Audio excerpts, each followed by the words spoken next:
future of change look like, feel like? I, Rodrigo Roa Duterte, do solemnly swear that I will faithfully and conscientiously fulfill my duties as President of the Philippines. The inauguration of President Rodrigo Roa Duterte on June 30, 2016 marked the start of many firsts in the Philippines. He became the first president from Mindanao and the first incumbent mayor to directly assume the highest post in the land. For the first time in a long time, Filipinos voted for someone in the periphery to become the father of our nation. The direction of the Duterte administration sailed with his campaign slogan, "Change is coming."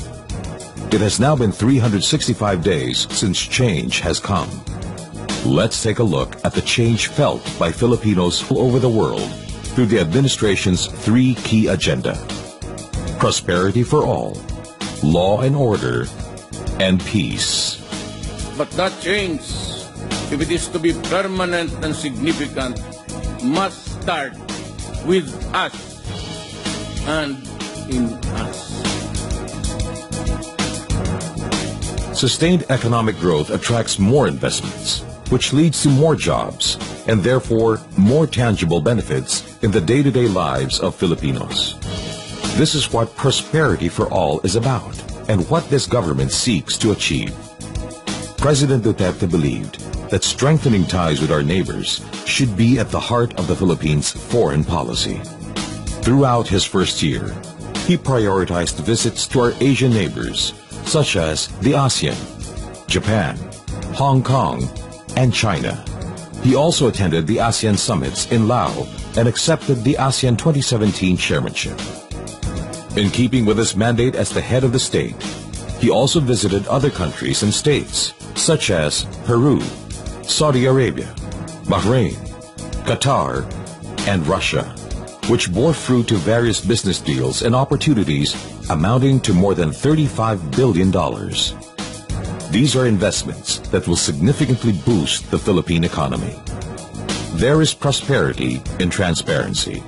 Within his first month in office, he signed an executive order on freedom of information, covering the entire executive branch.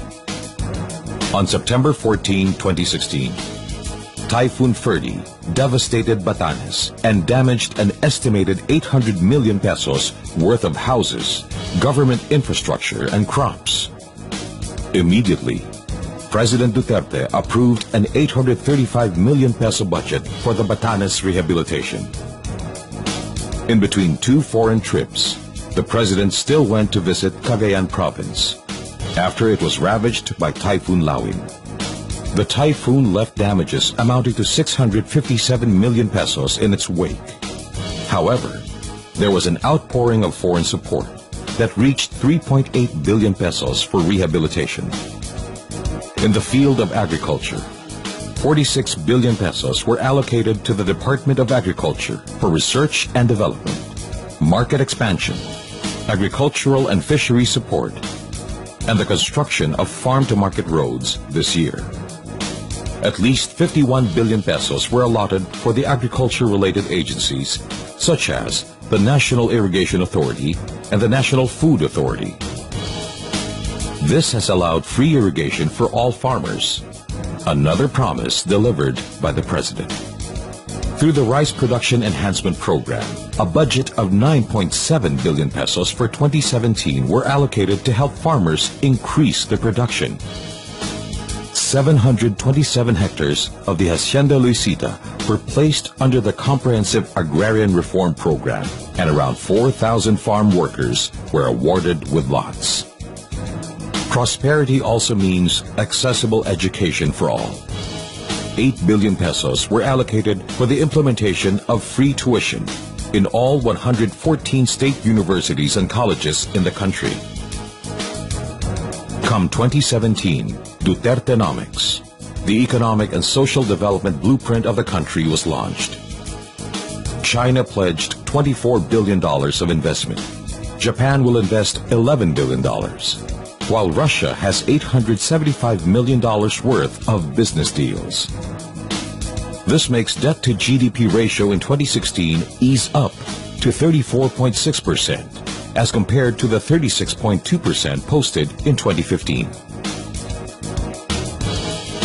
With a corresponding 1.5 contribution rate in May 2017, a 1,000 peso pension increase was approved, benefiting about 2 million pensioners and some 34 million contributors. The President also approved another 1,000 peso hike, effective 2022.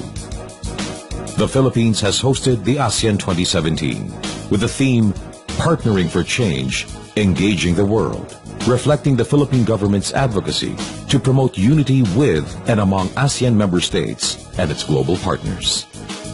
During the 30th ASEAN Summit, the ASEAN Declaration on the Role of Civil Service as a Catalyst for Achieving ASEAN Community Vision 2025 was signed.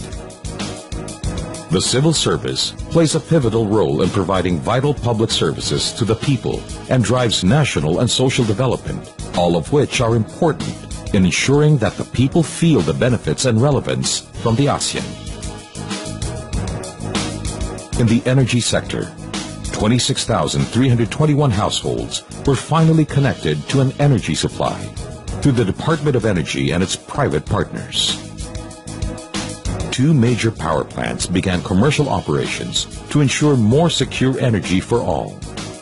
The 414-megawatt San Gabriel Natural Gas Power Plant and the 97-megawatt Avion Natural Gas Power Plant. Prosperity goes hand in hand with connectivity. On June 23 this year, the Department of Information and Communications Technology, with the help of the private sector, was able to provide free Wi-Fi connection along EDSA and other public places. The DICT has also launched the National Broadband Plan and National Government Portal, allowing better and more efficient connectivity to government services. The President believes that prosperity should be a long-term agenda.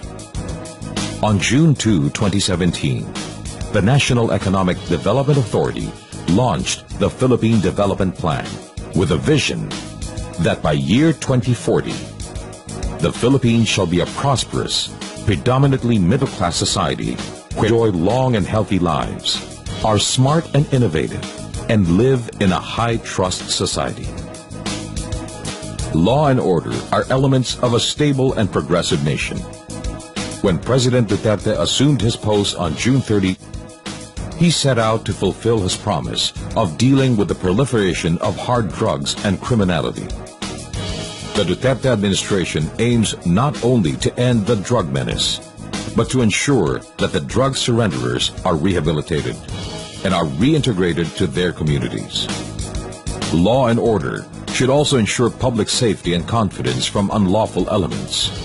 In public transportation, 35 cases of the Tanimbala scheme from the previous administration were recorded, but with a simple directive, President Duterte managed to put an end to the scam.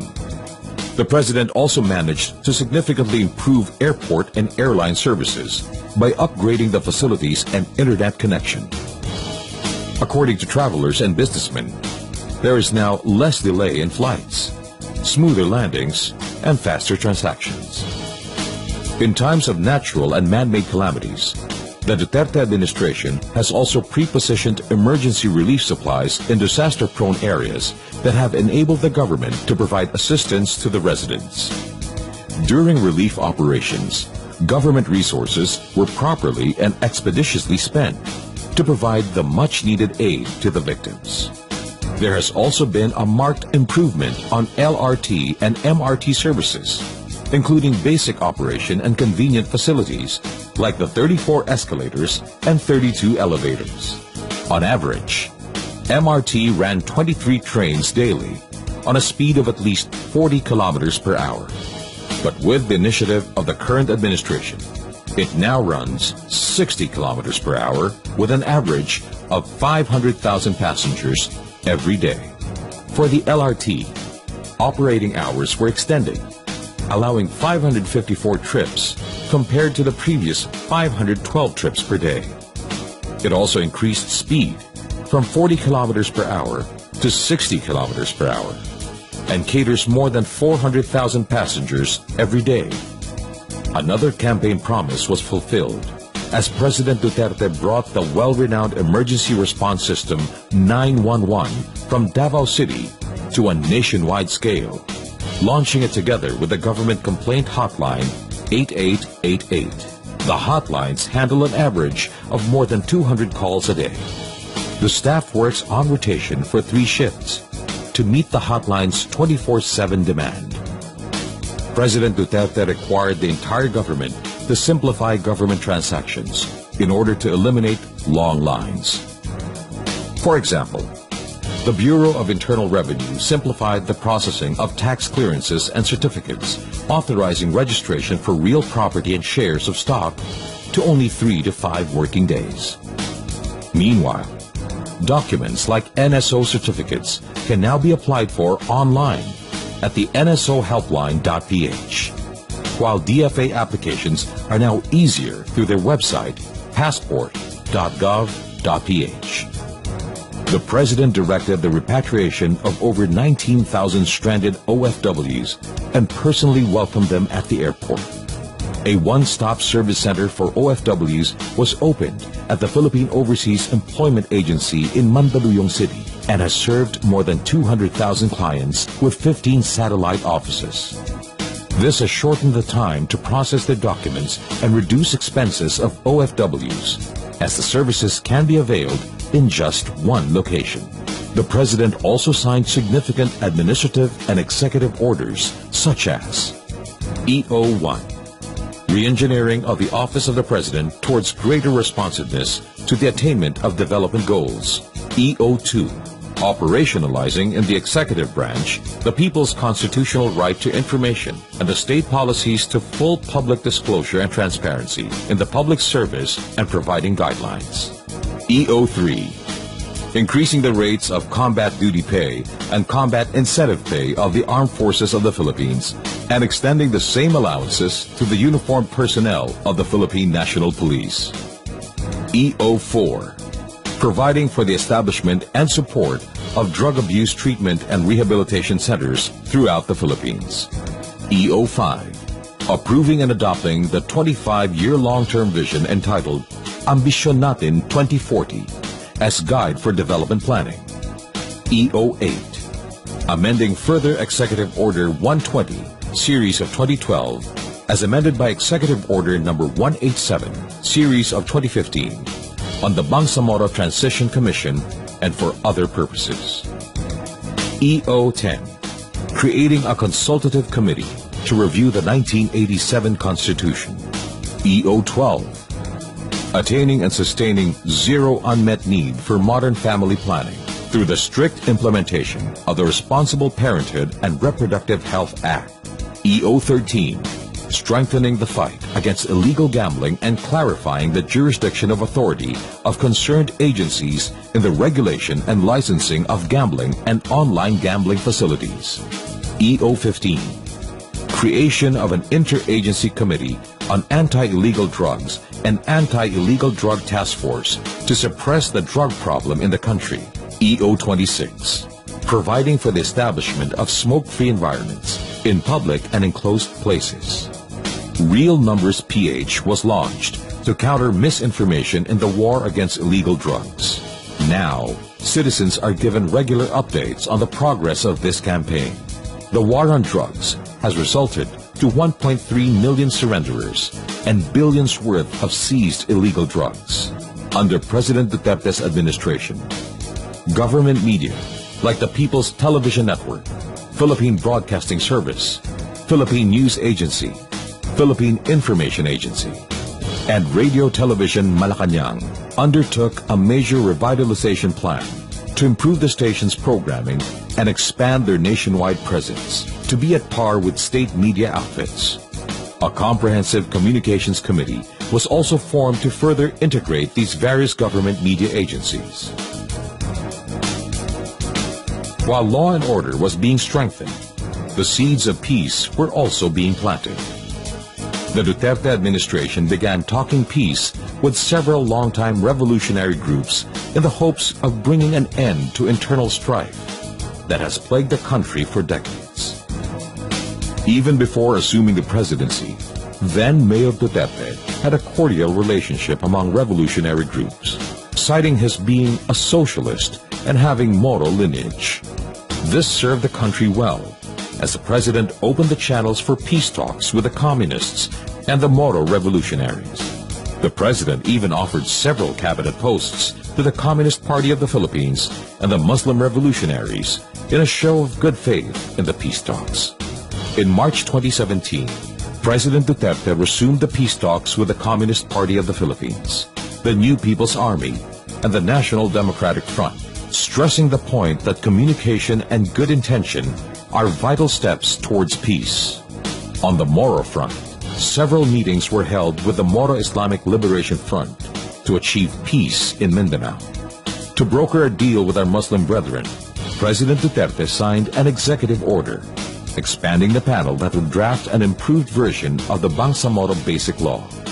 While the road to peace is long and difficult, it is one worth traveling on for the sake of our children's future. It can be said that there is genuine change brought about by the Duterte administration in each and every day of the first 365 days. Stay tuned for a more in-depth look at President Duterte's first-year accomplishments in the coming weeks.